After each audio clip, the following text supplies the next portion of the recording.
नमस्कार, राम राम, नमस्ते प्यारे किसान भाइयों। हमारे किसान देश की शान। किसान भाइयों, जैसा कि खरीफ फसलों में बीटी कॉटन का समय चल रहा है, बीटी कॉटन में पेरा विल्ट जो बीमारी है वो इस समय आ सकती है। पोषक तत्व प्रबंधन सही रखें, क्योंकि पेरा विल्ट जब बढ़ती है तो किसान भाइयों लगभग उपज हमारी 50 से 60% है जो प्रभावित होती है। पेरा विल्ट में क्या होता है किसान भाइयों, ऊपर से पौधा है जो सूखना स्टार्ट होता है। जब हम फील्ड की विजिट करते हैं तो सबसे पहले हमें 2 या 4 पौधे हैं उनकी पत्तियां लाल होनी शुरू हो जाती है, और ऊपर से पत्तियां गिरते गिरते पूरा पौधा है जो सूख जाता है। तो इसके बारे में अपने विस्तृत चर्चा करेंगे आज के वीडियो में। आज का वीडियो बहुत ही महत्वपूर्ण है। तो किसान भाई जितना पोषक तत्व प्रबंधन अच्छा करेंगे, क्योंकि लगातार फसलें लेने से गोबर की खाद हम प्रयोग नहीं करते हैं, जैविक कार्बन है वो मृदा में कम हो गया है। जैविक कार्बन अच्छी अपनी खेती के लिए 0.5 से लेकर के 0.75% होता है।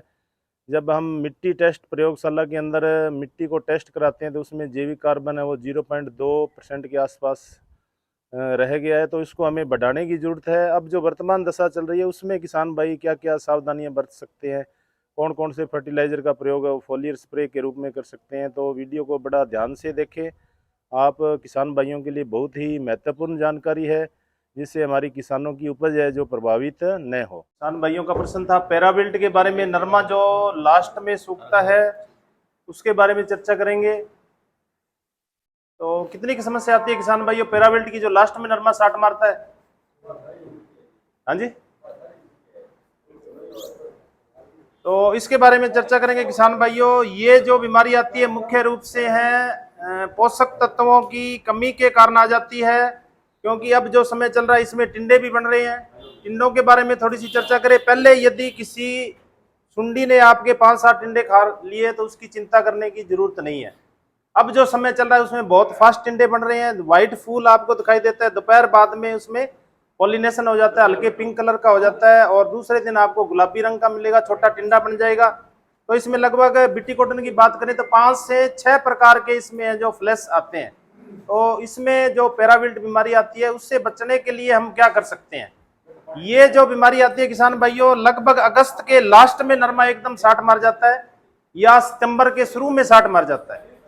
मेन जो समस्या आती है, इसकी जो जड़ें होती है वो पाथी की तरह होती है। बीटी कॉटन है उसकी सेलो रूट सिस्टम होती है, मिर्च की जैसे जड़ होती है वैसे इसकी जड़ ऊपर होती है।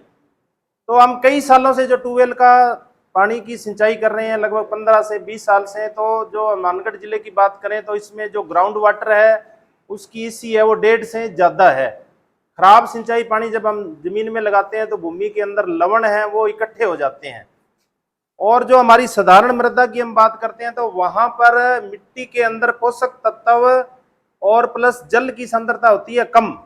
और जो हमारा पौधा है उसके अंदर कोशिका रस होता है, जैसे हमारा शरीर है उसके अंदर ब्लड है वैसे पौधे के अंदर कोशिका रस होता है, उसकी सांद्रता अधिक होती है। तो एक प्रासरण दाब काम करता है कम सांद्रता से अधिक सांद्रता की ओर। गोल्डबस की साइंटिस्ट हुए थे, उन्होंने बताया था। लेकिन जो हमारी ज्यादा लवण वाली भूमि है उसमें क्या हो जाती है, जहां ट्यूबवेल के पानी ज्यादा लगते हैं वहां सांद्रता ज्यादा हो जाती है लवणों की। और जो हमारा कोशिका रस है लास्ट में जाकर के 9वें महीने में जैसे टेम्परेचर बढ़ता है उसकी सांद्रता कम हो जाती है। तो कम सांद्रता से अधिक सांद्रता की ओर जो पौधे ने खाया पिया वो वापिस जमीन के ओर आना शुरू हो जाता है। तो ये पैराविल्ट की समस्या आती है। ज्यादातर किसान भाई क्या जमीन ठेके पर लेते हैं, हिस्से पर जब उनसे बात करते हैं तो ये बताते हैं 15 साल हो गए 20 साल हो गए, रूढ़ी वाली खाद तो इसमें डाली नहीं है। तो पहली बात है हमें जैविक कार्बन बढ़ाने की आवश्यकता है। जब हम मिट्टी जांच करते हैं तो जैविक कार्बन है वो लगभग 0.5 से 0.75% होना चाहिए, जो अब वर्तमान समय में आ रहा है 0.2%। इसको हमें बढ़ाना चाहिए। गोबर की खाद है, कंपोस्ट खाद है, केंचुए की खाद है, हरी खाद है और माइकोराइजा का प्रयोग हम करते हैं तो धीरे धीरे इसके अंदर जैविक कार्बन जो बढ़ेगा। अब जो समय चल रहा है अगस्त के लास्ट में जो हमारी बीटी कॉटनी क्रॉप है उसमें टिंडों का दबाव है, नए फल भी बन रहे हैं, नए टिंडे भी बन रहे हैं, और टेम्परेचर है वो आप देखो धीरे धीरे बढ़ रहा है। हो सकता है हल्की फुल्की इन दिनों में बारिश हो जाए, लेकिन बारिश के बाद में टेम्परेचर बढ़ेगा 9वें के शुरू में, 9वें महीने के सितंबर के शुरू में। तो जो पानी है वो भाप बन के उड़ जाएगा। जो हमारे जमीन के अंदर लवण है जो हमने ट्यूबवेल से दिए थे, वो जो रूट जोन है, जो रूट हेयर्स है, जैसे हमारे सर में बाल होते हैं वैसे उसमें बाल होते हैं, वो पौधे का मुंह है, वहां आकर के इकट्ठे हो जाते हैं।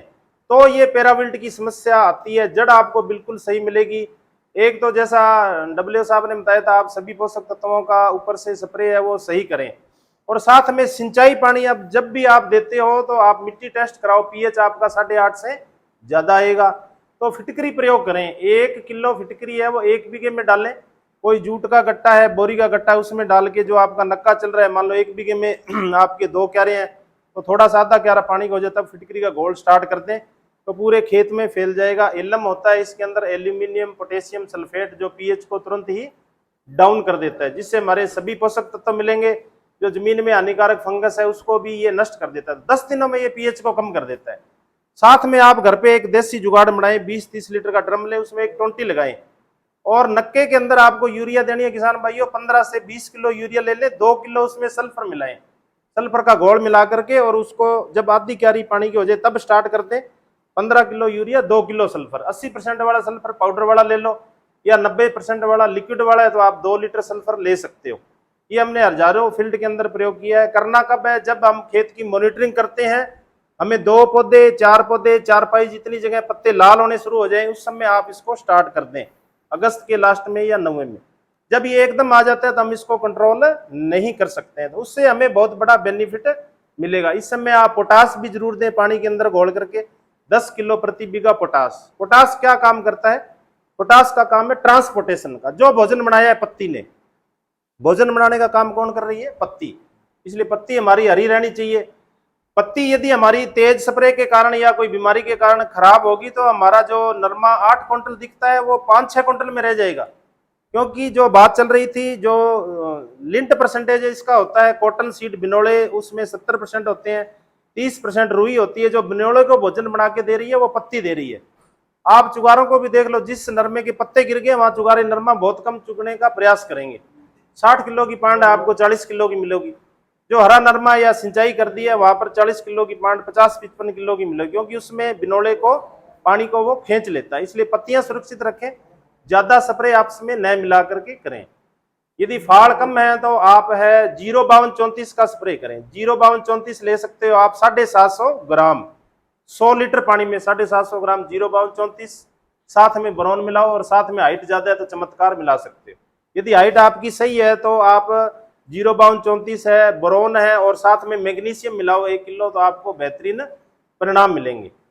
और 13045 का भी आप स्प्रे 1 किलो 13045 लें, साथ में उसमें आप मैग्नीशियम मिला सकते हो, बोरोन मिला सकते हो और जिंक भी मिला सकते हो। तो ये 4 चीजें मिला सकते हो, क्योंकि किसान भाइयों इसके अंदर फास्फोरस नहीं है। फास्फोरस के साथ में आपको बोरोन का कभी भी मिक्स है नहीं करना है, उससे आपका घोल फट जाता है, फसल में आपका नुकसान हो सकता है। तो 4 चीजें आप मिला सकते हो। 13045 1 किलो, साथ में आप बोरोन मिला सकते हो 100 ग्राम 100 लीटर में, और साथ में चिलेटेड जिंक जो 12% वाली आती है वही मिलानी है 100 ग्राम, और मैग्नीशियम 1 किलो।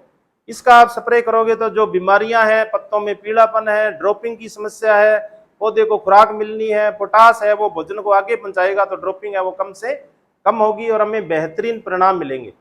घर पर भी इस घोल को आप तैयार कर सकते हो। 2 किलो डीएपी आप ले सकते हो। डीएपी को 24 घंटों के लिए भिगो दे, दूसरे दिन उसको निथार करके उसका अर्क काम में लेना है। मोटे कपड़े से छान लो ताकि ड्रम के फुहारे चौक न हो। साथ में आप यूरिया मिला सकते हो 1 किलो, और साथ में आप मैग्नीशियम भी मिला सकते हो 1 किलो। इसके साथ कभी भी बोरोन की जगह जिंक मिलाओ, बोरोन नहीं मिलाना है साथ में, फास्फोरस। बोरोन से हमारा घोल है जो फट जाता है। इस तरीके से हम फर्टिलाइजर मैनेजमेंट जितना अच्छा करेंगे तो गुलाबी सुंडी तो हमें कंट्रोल करनी है।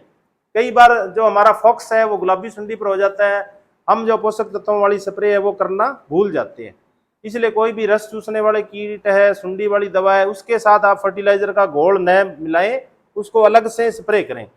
मिलाने का भी सीक्वेंस है। आपके पास पाउडर वाली दवा है वो सबसे पहले मिलानी है, या भुजिया है आपके पास WG वेटेबल ग्रेनुअल है, या वेटेबल पाउडर है, या SP लिखा हुआ है सोलेबल पाउडर, कोई फंजीसाइड है, उसको ड्रम में सबसे पहले मिलाना है। पाउडर वाला कोई फंजीसाइड है तो पहले उसका, जैसे दांतों की पेस्ट बनाते हैं वैसे थोड़े से पानी में घोलो, फिर ज्यादा पानी में घोलो आधी बाल्टी में, फिर ड्रम के अंदर मिलाओ। क्योंकि जितने भी फंजीसाइड होते हैं शुगर बेस्ड होते हैं, पानी में बड़े मुश्किल से घुलते हैं, तरल दवाई तो घुल जाती है।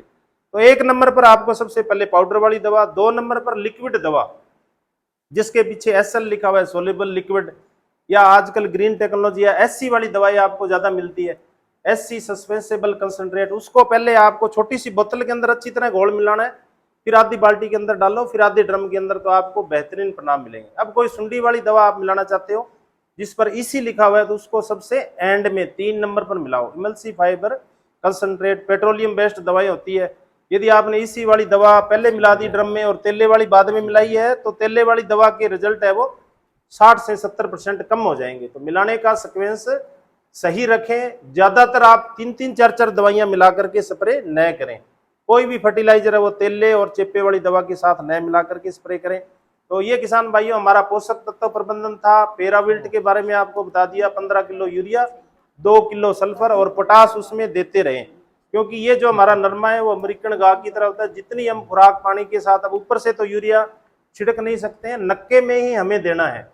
तो ये हमारे पास 20-22 दिनों का समय है। सुंडी भी कंट्रोल करनी है, पोषक तत्व प्रबंधन भी करना है, तो हमें बहुत ही अच्छे परिणाम मिलेंगे। किसान भाइयों, ये वीडियो आपको कैसे लगी, ज़्यादा से ज़्यादा शेयर करें, लाइक करें, सब्सक्राइब करें।